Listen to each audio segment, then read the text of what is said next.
এমনকি আওয়ামী লীগ যে কাজ করে নাই সেই কাজও করতেছে।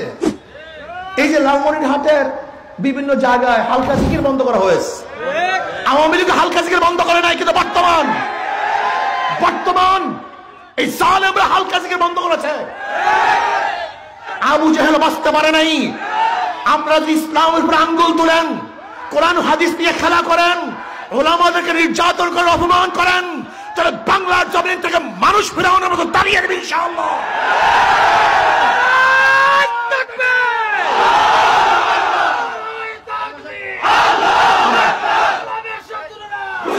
আমরা কি দেখেছি আওয়ামী লীগ সবসময় আমাদেরকে মোল্লা বলতেন, বর্তমান বিএনপির কিছু বক্তারা আমাদেরকে মোল্লা বলেন।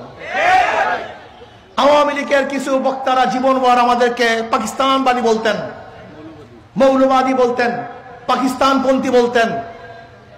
বিএনপি সেই লিডাররা একই বক্তব্য দেন, অথচ জাহেল মূর্খরা জানি না জিয়াউর রহমান সাহেব কাদেরকে নিয়ে রাজনীতি করেছে।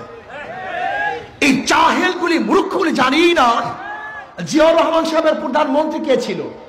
এই জাহেল জানি না